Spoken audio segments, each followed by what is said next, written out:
Welcome to your myofascial release workout for your upper back and your shoulders. We're going to use a ball. You can either use one tennis ball or a lacrosse ball, or if you have a double ball like this is really great because you get both sides at the same time. You can also create one of these by putting two tennis balls together in a sock and tying it off at the end. All right, so we're going to do two options here. You can either take this to the wall and lean against the wall, or you can lay on your back. Being on your back is a lot more intense. And for diastasis, if you have a severe diastasis, I highly recommend doing this at the wall so you're not putting pressure on that linea alba and getting any doming or coning. All right, so we're going to take the balls and put them right between your shoulder blades here. So you're on either side of the spine. If you only have one ball, just start on one side and we'll go to the other one. But you're going to lean against the wall with that balls on either side of the spine. The further forward your feet are, the more intensity you're going to have on your back, right? So if you can't handle a lot of intensity, go a little closer to the wall, just lean back on it. If you want more, you can bring the legs forward. It's also going to be a little leg workout.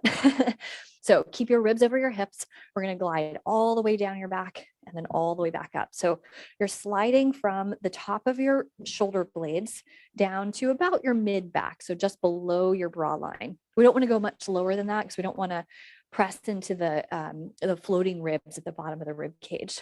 Good. And then find a point that feels like pretty intense, like a trigger point. You can rock up and down on that. And then we'll stay there. We're going to do some arm movements with it.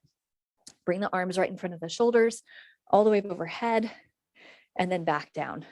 Good. So we'll go up and down here, pressing your back into the ball. And we're getting some cross fiber friction here by moving the arms and moving the muscles. We're creating cross fiber friction in that trigger point. Good. So we're going to spend about 30 seconds here. If you find that there's one that you really like and you want to spend longer, set a timer for 1 minute to 2 minutes and really work through that position. Good. Reach the arms back to your shoulders. This time we're going to take the arms out and give yourself a hug.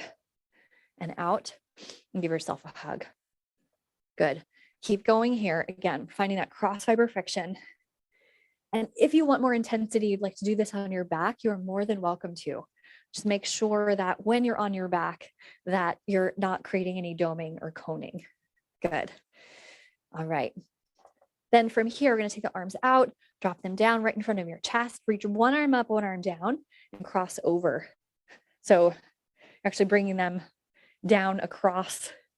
So you're going in a diagonal, right? You're reaching up and down like you were trying to buckle your seatbelt.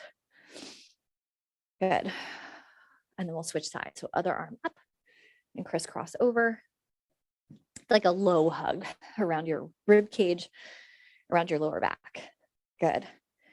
Nice. One more here. And again, if you find one of these positions that really gets into what you need to be released, set a timer and do that one for longer. Good. Drop your arms. One more here. We're going to take the arms out into a cactus, drop the elbows down, and reach all the way up. Sometimes this one really gets into that spot in a really good way. Good. Feel free to roll up and down on your back a little bit if you need a little moment to release, then come right back into it. Breathe, try to relax your back. So we're not trying to muscle through it. We're trying to keep those back muscles soft so that we can get some remolding of the tissue. Good. Relax your hand down. Good. Roll up and down. If you're on your back, you want to take your hands behind your head and support your head with your hands. Again, make sure you're not doming or coning. If you are, come up to the wall. Good. Find a few more spots. And then anywhere you find another spot, we'll go through the whole rhythm again. So arms up overhead and back down. And we'll do the arms crossing over. And you can find the sequence in the description of this workout in case you want to explore and do it on your own. Good. One arm up, one arm down. Crisscrossing. And then going the opposite direction. Good. This is a great thing to do during the day. Reach the arms up and then a cactus arm pull. Especially if you've been sitting for a while and your mid back feels really tight. It's a really good thing to do for your upper back. Good. Excellent. All right. Drop your arms down, find another spot. Good. And then we're going to do a little release on the shoulders. So I want you to take that ball behind your rib cage back here. So it's kind of like along the ribs down here, right where my hand is over here. We're going to play around with finding some intensity on that side. So you can lean against the ball. We're going to go up and down here and then go even into the shoulder blade a little bit. So I want you to explore here. You could take the hand behind your head, release here, try to soften those muscles.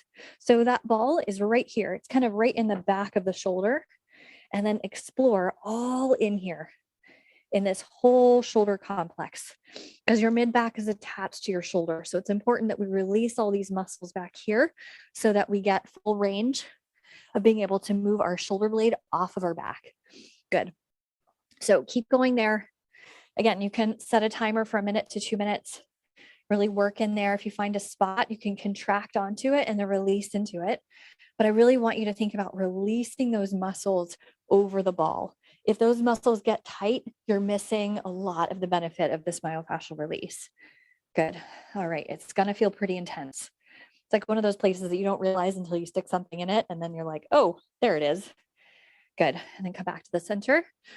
Roll the shoulders out and then do the other side. So same thing on this side. You're going right in the middle. And if you only have one ball, that's okay. You can explore all around that shoulder girdle and shoulder complex. So hand behind your head, relax that arm, roll up and down, really get into the shoulder, into the ribs. And you don't want to push so hard that you feel pain, but it should feel like just at the edge of pain, not so much that you hold your breath, but enough that you feel like there's some stickiness in there that you're working out. Good. And then you can contract and release over it. And again, keeping that muscle nice and soft. Good. All right. Once you finish that, roll your shoulders out. Experiment throughout your day. Find those little nooks and crannies in your back that are keeping your breath stuck in the back, and enjoy your workout. I'll see you next time.